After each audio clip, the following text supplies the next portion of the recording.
Okay, so today we are talking to Carys Puleston as part of Menopause Month. Carys, would you like to introduce yourself?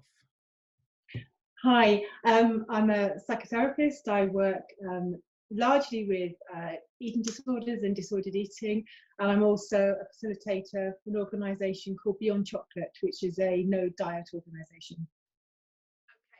Okay, so today we're going to talk about I know the menopause is called the change, and so we're going to look at changes in our appetite and things like that. So over to you to explain sort of why we get these different changes. Okay, I mean there are a number of changes which can affect our whole experience of food and eating, and they're largely due to hormonal changes, mostly sort of estrogen factor. For example, you can get a change in your taste and in your food preferences, and this can even be accompanied by like a metallic taste in your mouth, which can put you off eating slightly, can affect taste buds. Some people find that, for example, if they've always liked savoury foods, that they might suddenly just find that they really want sweet foods. Just a complete difference.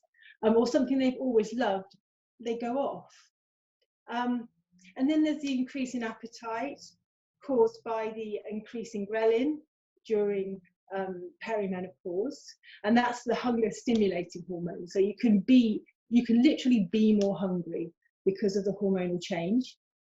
And then leptin, which is the hormone which gives us that sense of satiety, that reduces right across perimenopause and menopause. So your experience of how much you want to eat can actually change as well. Also, your digestion changes, and this is also down to the estrogen. So, for example, your gut motility changes, everything slows down. Things like your liver as well, that can be affected by it, so that your food isn't, that also slows things down. Then your stomach acid can become slightly weaker, meaning you don't digest things. And it can, for some women, it can mean they even develop food sensitivities, because lower estrogen actually results in a lowered immune response in the body. All these things. Wow. Okay. So let's say somebody is starting to experience these things. Probably not every single one of those, but let's say somebody's finding that their appetite is increased, and therefore their body's changing shape. They're maybe getting big around the tummy, which is where often our bodies store estrogen. How would you help somebody to kind of unwrap this feeling of needing to diet, as it were, to revert to their previous shape? Okay, first of all, I think that society has this sort of idea that we need to be in control and we should be able to stay the same. And if we don't stay the same weight and shape right through our lives, then that's sort of our fault in a way, which is absolute rubbish, really. You know, change is inevitable. You know, when you stop changing, that's when you're not alive anymore, really.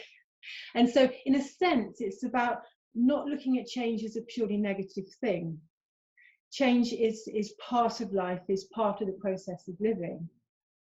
And the thing is, if you go online and if you put in menopause and food into a search bar, what you'll get is a load of websites, all of which tell you exactly what you should and shouldn't be eating as somebody in menopause or perimenopause.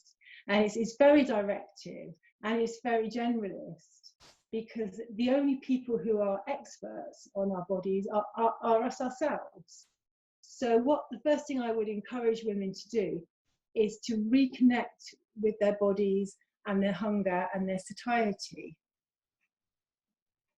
And so what sort of tips and hints would you give for that? Because we've become so conditioned that we eat at breakfast time, and we eat at lunchtime, and we eat at dinner time, and we might snack in between. And how does somebody get started with trusting those cues? I think the first thing is that many of us sort of use our bodies like brain taxis. We have become so divorced. It's like us up here, and then our body is something to be managed, to sort of micromanage. So it's about recognizing that we are whole beings. And in fact, you know, with these changes in our guts and everything, you know, the gut is called the second brain for a good reason. It really affects our well-being. And so it pays dividends to actually pay attention and to work with your body. So in Beyond Chocolate, we use a process called tuning in. And this is a 3-step process, and it can be done quite quickly. So basically, women would tune into her, they would catch a thought, they would tune into physical sensations, and they would tune into an emotion. And all of that information helps us to work out where we are at any given moment and to pay more attention to ourselves. And then we can use that to create a hunger scale. So we can reconnect them with, you know, when we are, it's a 0 to 5 scale. So 0 would be extremely hungry, you know, starving. 5 would be like a Christmas dinner feeling, unbutton your trousers. So it's about learning what the signs of each of those stages are for you, because my satiety signal will be different from yours and different from everybody else's, although there do tend to be some crossovers. And presumably that tuning in can then be used at the next step to, once you're used to what your body's telling you, it knows what it needs to eat, presumably. Yeah, I mean, I think this is the thing. If we're not following somebody else's plan, how do we choose? You know, most of us have spent our entire lives following one or other diet, and often sort of end up with such a mix of messages that we don't know what we're doing. If you go from low carb to high carb to all these different things. So you stand in a supermarket and you're like, what now? So the only way forward there really is to tune into what your body is asking for. And I would suggest it can be quite helpful just to pin it down a bit. For example, you know, do I want hot or cold, sweet or savoury, crunchy or smooth? And just narrow it down. So if you want something that's, I know, hot and savoury and smooth, you might want soup, so you wouldn't necessarily then choose a salad. You know, very different things. So, and it's better to actually go for what you really want to eat, because you'll be satisfied so much more quickly. It saves you going around the kitchen then sort of picking at things because you're not quite emotionally satisfied.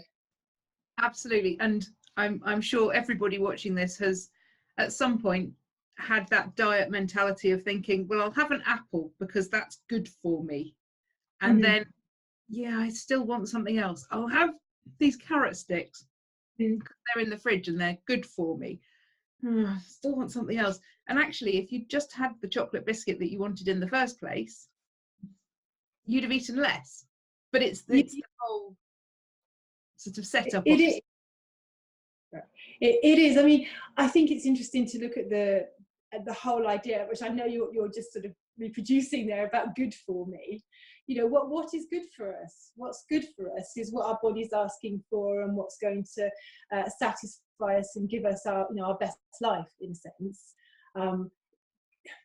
There's no bad foods. It's moralizing around foods, good and bad foods, which is actually so problematic for us. Yes, and that's why I used those words in the example, is that's the internal monologue that so many people have of foods in list A are good for me, foods in list B are bad for me, and I am a bad person or a failure if I eat them. And that's quite a lot to unravel.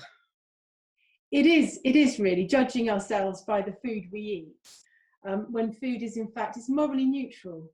You know, you're no more a better person if you eat a kale salad than if you eat a piece of chocolate cake. It doesn't affect who you are. But I think that there is so much out there, particularly in social media. So I think that actually, like I say, actually focusing on what our own bodies are telling us, and maybe filtering or being mindful of what it is that we watch and the information that we take in, and judging it, is it useful for me? That's a very good step. So, sorry, carry on. One thing I really would suggest is mindful eating. Now, mindful eating doesn't have to be sitting in a corner in a Zen-like way, you know, eating individual peas with a chopstick. Mindful eating really is just about paying attention to ourselves as we're eating. Things like, you know, sitting down, putting the food on a plate, taking the time to really look at the food, smell the food,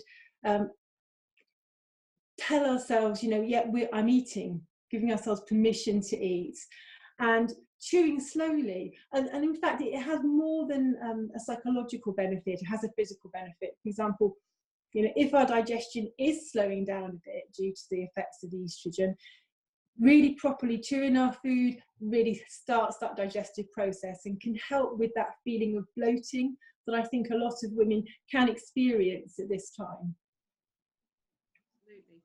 So, kind of in summary, I guess, if we refer to the menopause as the change, as people do, but we step into that change and embrace it, it's an opportunity to really see what our bodies want food-wise and learn to adapt to that.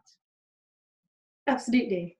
To learn how to embrace it without judgment, staying curious, curious, interested, because we're constantly evolving as people. Our relationship with food and our bodies is constantly evolving.